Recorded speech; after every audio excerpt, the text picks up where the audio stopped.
যারা Redmi note সিরিজের স্মার্টফোনগুলো ব্যবহার করে থাকেন তারা কিন্তু দীর্ঘদিন যাবৎ অপেক্ষা করছেন রেডমি নোট 14 সিরিজের জন্য। তো যাই হোক, তাদের অপেক্ষার অবসান ঘটল। চায়নার মার্কেটে কিন্তু রেডমি নোট 14 সিরিজের স্মার্টফোনগুলো লঞ্চ হয়ে গেছে, যাদের মধ্যে থাকছে Redmi note 14 5G, Redmi note 14 pro এবং রেডমি নোট 14 প্রো প্লাস। আজকের ভিডিওতে আমরা কথা বলবো রেডমি নোট 14 প্রো প্লাস এই স্মার্টফোনটা নিয়ে। বিগত সিরিজের স্মার্টফোনগুলো থেকে এই নতুন সিরিজের স্মার্টফোনগুলোতে কিন্তু বেশ কিছু পরিবর্তন থাকছে। তো যাই হোক, সেগুলো নিয়েই কথা বলবো আজকের এই ভিডিওতে। আর এই ফোনটা কবে বাংলাদেশের বাজারে লঞ্চ হবে এবং লঞ্চের পর এই ফোনটার প্রাইস কত হতে পারে তা নিয়েই কথা বলবো আজকের এই ভিডিওতে। আর বন্ধুরা, টেক রিলেটেড যে কোনো ইনফরমেশন পেতে আমাদের চ্যানেলটাকে সাবস্ক্রাইব করে আমাদের পাশেই থাকবেন। তো বন্ধুরা, চলুন ভিডিওটা শুরু করা যাক। প্রথমেই কথা বলা যাক এই ফোনটার লুকস অ্যান্ড ডিজাইন এবং বিল্ড কোয়ালিটি নিয়ে। ফোনটার লুকস অ্যান্ড ডিজাইন কিন্তু দেখতে খুবই সুন্দর, কারণ বিগত সিরিজের থেকে এই নতুন সিরিজের স্মার্টফোনগুলোতে বেশ কিছু চেঞ্জেস থাকছে, বিশেষ করে ডিজাইনের ক্ষেত্রে। এক কথায় বলতে গেলে ফোনটা কিন্তু দেখতে খুবই সুন্দর। আর ফোনটার বিল্ড কোয়ালিটি যথেষ্ট ভালো। ফোনটার বডি ফ্রেম অ্যালুমিনিয়ামের তৈরি এবং রেয়ার প্যানেলটা গ্লাসের তৈরি, যার কারণে বলা যায় ফোনটার বিল্ড কোয়ালিটি যথেষ্ট ভালো হবে। এই ফোনটার বিল্ড কোয়ালিটি এতটাই ভালো যে এই ফোনটা দিয়ে আপনারা শক্ত বাদাম ভাঙতে পারবেন, এমনকি কাঠের মধ্যে তার কাটাও মারতে পারবেন। আর তাছাড়া ফোনটার ওপর দিয়ে গাড়ি চলাচল করলেও কোনো প্রকার অসুবিধা হবে না। আর তাছাড়া এই ফোনটাতে থাকছে IP68 এবং IP69K রেটিং, যার কারণে এই ফোনটাকে আপনারা 2 মিটার পানির গভীরে 24 ঘন্টা পর্যন্ত রাখতে পারবেন, সেখানে কোনো প্রকার অসুবিধা হবে না। এমনকি ফোনটা বৃষ্টিতে ভিজলে হাত থেকে পড়ে গেলেও কিন্তু কোনো কিছু হবে না, কারণ ফোনটার বিল্ড কোয়ালিটি কিন্তু যথেষ্ট ভালো। ফোনটাকে 3টা কালার ভেরিয়েন্টে লঞ্চ করা হয়েছে, ব্ল্যাক, হোয়াইট এবং গ্রিন। আর তাছাড়া এই ফোনটার থিকনেস থাকছে 8.7 মিলিমিটার এবং ওয়েট হচ্ছে 211 গ্রামের মতো। তারপর কথা বলা যাক ফোনটার পোর্টস অ্যান্ড বাটন নিয়ে। ফোনটার রাইট সাইডটিতে থাকছে পাওয়ার বাটন এবং ভলিউম রকার, এবং বটম সাইডটিতে থাকছে speaker grille, USB type C charger port, microphone এবং সিম ট্রে, এবং টপ সাইডটিতে থাকছে আরও একটা স্পিকার গ্রিল এবং সেকেন্ডারি নয়েজ ক্যান্সেলেশন মাইক্রোফোন। আর ফোনটার আনলক সিকিউরিটি হিসেবে থাকছে ইন ডিসপ্লে ফিঙ্গারপ্রিন্ট সেন্সর, যার আনলক স্পিড কিন্তু যথেষ্ট ফাস্ট অ্যান্ড অ্যাকুরেট। এরপর কথা বলা যাক ফোনটার ডিসপ্লে সেকশন নিয়ে। ফোনটাতে ডিসপ্লে হিসেবে ব্যবহার করা হয়েছে 6.67 ইঞ্চ 120 হার্জের full HD plus AMOLED display, যাতে ব্রাইটনেস হিসেবে থাকছে 3000 নিটস পিক ব্রাইটনেস, আর সাথে থাকছে 446 ppi ডেন্সিটি। ডিসপ্লেটার রেজুলেশন হচ্ছে 1220 ইন্টু 2712 পিক্সেল, আর ডিসপ্লেটার স্ক্রিন টু বডি রেশিও হচ্ছে 90.8%। তাছাড়া আরেকটা ভালো ব্যাপার হচ্ছে ডিসপ্লেটাকে প্রোটেকশন করছে কর্নিং গোরিলা গ্লাস ভিক্টাস 2।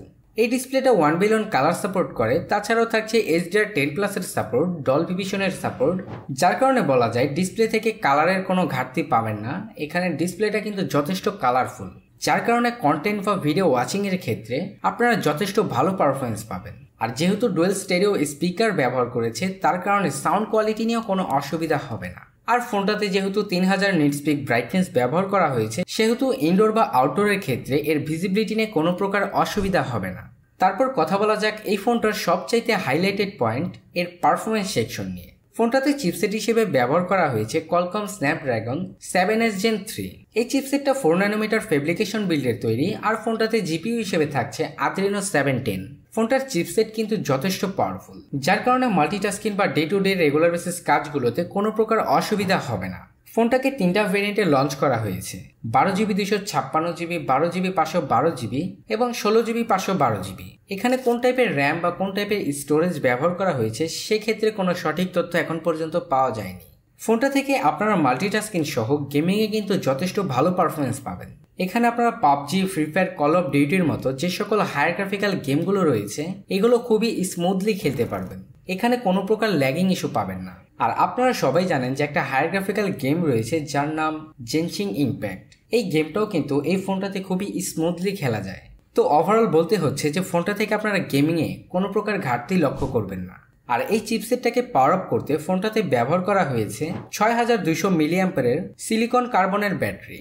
আর এই ব্যাটারিকে চার্জ করার জন্য সাথে থাকছে 90 ওয়াটের সুপার ফাস্ট চার্জার। সম্ভবত এটাই প্রথম স্মার্টফোন যেটাতে কিনা সিলিকন কার্বনের ব্যাটারি ব্যবহার করা হয়েছে।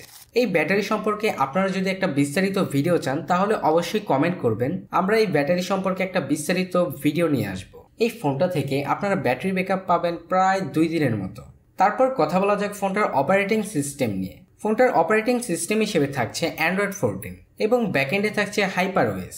Xiaomi এখানে ক্লেম করছে যে এই ফোনটা থেকে আপনারা সর্বোচ্চ 3টা মেজর আপডেট পাবেন। তারপর কথা বলা যাক এই ফোনটার আরও একটা হাইলাইটেড পয়েন্ট এর ক্যামেরা সেকশন নিয়ে। ফোনটাতে ট্রিপল ক্যামেরা সেটআপ ব্যবহার করা হয়েছে, যার প্রাইমারি সেন্সর 50 মেগাপিক্সেলের, যাতে থাকছে OIS। তার পাশাপাশি থাকছে 50 মেগাপিক্সেলের একটি টেলিফোটো লেন্স, আর সর্বশেষ পাবেন 8 মেগাপিক্সেলের একটি আল্ট্রাওয়াইড সেন্সর, সাথে থাকছে 20 মেগাপিক্সেলের একটি সেলফি ক্যামেরা। ফোনটা থেকে আপনারা ডে লাইট কন্ডিশনে কিন্তু যথেষ্ট ভালো ছবি তুলতে পারবেন। এখানে ফটো কোয়ালিটি কিন্তু যথেষ্ট ভালো। আর ভিডিওগ্রাফি নিয়ে বলতে গেলে ফোনটার প্রাইমারি সেন্সর দিয়ে আপনারা সর্বোচ্চ 4K 30fps এ ভিডিও রেকর্ড করতে পারবেন, যেখানে OIS থাকার কারণে এই ফুটেজগুলোকে কিন্তু আপনারা কাজে লাগাতে পারবেন। আর সেলফি ক্যামেরা দিয়ে আপনারা 1080p 60fps এ ভিডিও রেকর্ড করতে পারবেন। এখানেও যদি 4K 30fps থাকতো তাহলে কিন্তু ভালো হতো। তো যাই হোক, সর্বশেষ কথা বলা যাক এই ফোনটা কবে নাগাদ বাংলাদেশের বাজারে লঞ্চ করা হবে এবং লঞ্চের পর এই ফোনটার প্রাইস কত হতে পারে।